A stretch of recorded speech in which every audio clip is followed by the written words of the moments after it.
Hey folks, this is Grey here, and today we're going to be planting carrots. I'm going to show you my method to planting carrots in the wintertime here in Florida.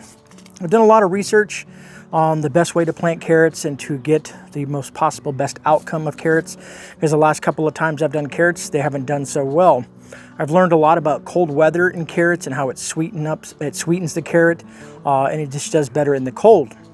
Roughly our temperature is going to be fluctuating between low 70s to maybe low 40s throughout the time of these carrots that are growing.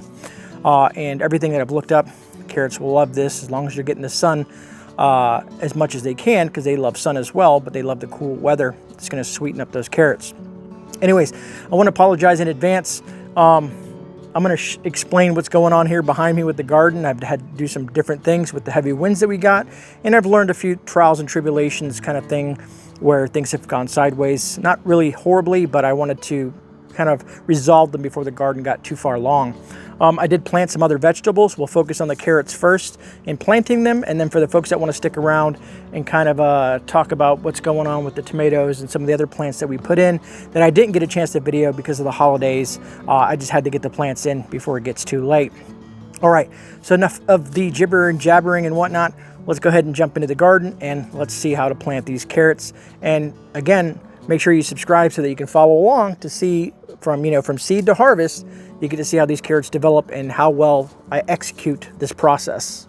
So first of all, before we get started into the whole planting the carrots, some of you folks may be wondering, what is all this, Grey? As well as that back thing. We'll talk about the back thing here. The reason I need to address this first is because we're going to remove it, because folks, I've learned that airplanes, wherever they are, come out whenever I'm recording a video. And second, my dog, the pup, seems to like vegetables more than anybody that I've ever known. So he likes to go in here and eat the vegetables before they even get fully grown. So we had to put a protective measure in here. Actually, it's kind of easy to use if any other folks out there are having any troubles with maybe some, I don't know, dogs or cats or whatnot, depending on how agile they are. But this is working good for the pup. All right, so now that I got that done, we'll go ahead and pull that off. And then I got one down here as well. Basically, just to kind of keep these things together. I tied it like a shoelace, but the wife, I guess, tied the other one to make sure nothing ever gets out of that thing.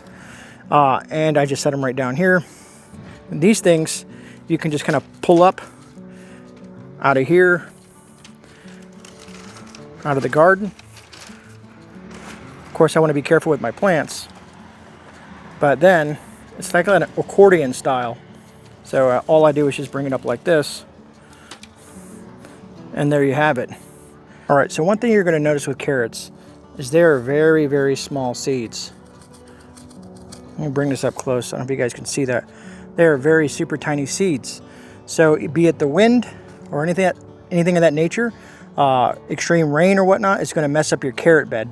So I'm going to show you a process that's going to help kind of resolve that issue if everything works out right. But anyways, very small seeds, as you can see there. Very easily moved, if wind or heavy rains come around, it will mess up your bed. I've looked at the weather, and we have some pretty just relaxing, cool, non-stormy weather ahead of us. So my first process is I'm going to go ahead and wet the bed. I'm going to get this bed nice and wet, saturated right here in this section. And it all makes sense here in a minute. I want to get this ground here saturated right where I'm going to be planting these carrots, in this kind of that square pattern right here that I have set aside for these guys to grow in.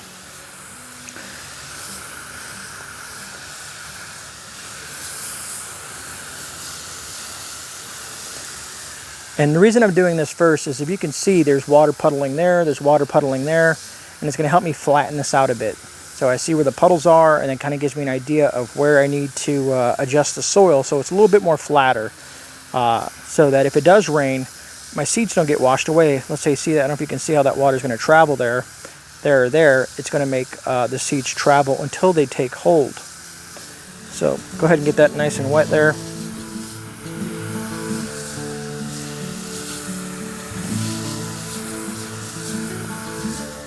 All right, the next step is we're going to go ahead and flatten this out a little bit.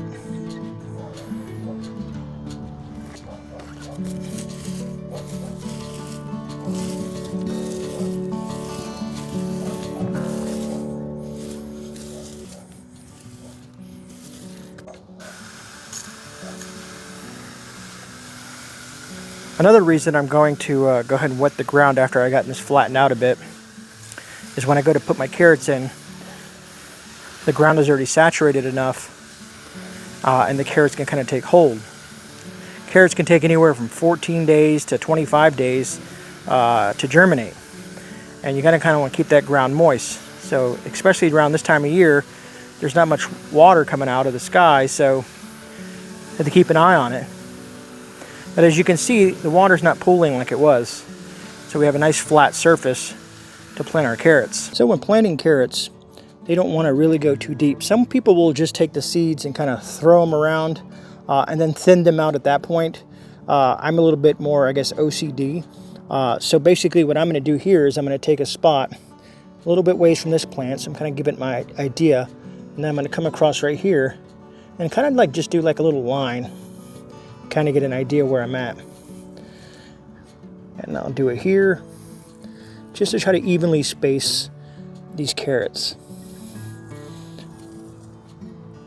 And as you can see, well, we'll do one more row right here. And you're probably looking at like the lines like, Grey, those don't look too good. Well, if you back up, you can kind of see the rows there. And I'm going to go ahead and tidy up these rows and we'll be right back. All right, so let's kind of get up in the dirt there. As you can see, this is roughly about 1/4 inch on these rows here. Back up a little bit so you can see that. And now we're going to sprinkle our carrots in there. Now what I'm going to do is I'm going to put a couple carrots in each spot. And then I will take the soil and move it over the, kind of just gently lay it on there. You don't want to put your carrot seeds too deep. If not, they won't germinate properly because they still need, once they set, they're going to still kind of want to be really close to the soil. And you can put the seeds in any way you want. But we're probably going to put 2 seeds in each spot, and then we'll be able to thin them out that way. The reason I use 2 seeds is just in case one of the seeds doesn't germinate and I still get some sort of good thing with them. Anyways, a couple inches apart. As you can see, they'll be about 2 or 3 inches this way and a couple inches horizontally versus vertically. And we'll have 4 rows of carrots. If you've ever seen carrots grow, they grow pretty tall with their little bushiness. They're greens, as I like to call it, the heads of the carrots. And also you want to make sure your ground is soft enough for the carrot to penetrate down, because if it hits rocks or wood, it'll kind of deform the carrot a bit. So I've kind of prepped this area for that. All right, so I'm going to put a couple seeds right there and kind of, like I said, sprinkle them a couple of pieces. If you get more than a couple in these spots, just don't worry, you'll have to thin them out. But just try to go like a couple of them each time you go. They're so small, it's hard. I'm telling you, folks. Planting carrots is always interesting. It's kind of almost like a guesstimation kind of thing as you're kind of scrolling around, putting these little seeds in here. And this is all if you like carrots. We do, so we like to try to grow our own because at least we know what's growing in the carrots. Anyways, as you can see how small these seeds are. And I'm going to continue this and then we'll go to the next process. All right. So now that we have our seeds there, all I'm going to do is come back and just lightly push that soil over across that little, 1/4 inch area. Just kind of throw that over there just a little bit on each row. Not very. Some people will leave them on the top, but this is going to give them a little bit of protection from the wind and from going anywhere. Last year we planted them in a really weird way, and they still grew. And that was in the heart of summer. So we'll go ahead and just tap that, and we'll continue all the way down until we have these rows just kind of covered. Now, if you overdid it with the seeds, because they're very small, like I said, it's nothing to worry about. You can always thin them out later, but at least you know where your rows are and have some sort of idea of where your carrots are going to grow. Now at this point you have an option. You can use the mister setting on your hose if you want to add a little bit more moisture, but very lightly from a distance. You just want a light mist. Got to have moisture to get these things to germinate. Just a very light mist over that area. And then every day you want to check on it. and see in about 14 to 25 days, depending on the carrot that you choose, you'll see them starting to pop up. And here in a few weeks, we'll check back in on them and see how well of a job I did or how poor of a job I did.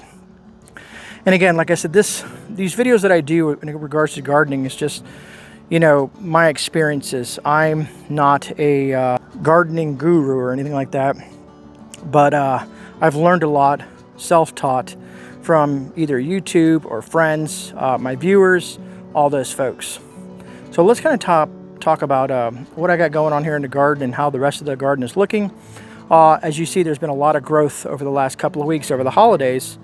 And if you notice, another thing is I did remove that post that was going across right there. All right, so you folks that stayed and wanted to know what else is growing in the garden, this is our romaine lettuce, our purple romaine lettuce. We got several of those growing there. 6 to be exact. The spacing is good enough, I think, that they'll have plenty of room to grow. They're doing very well in this cool weather. You can see our cauliflower is doing very well. Our 2 broccolini plants are doing very well. I figure here in the next several weeks we'll start to get broccoli heads here for sure. There is our other cauliflower, and then our only Brussels sprout, because guess what?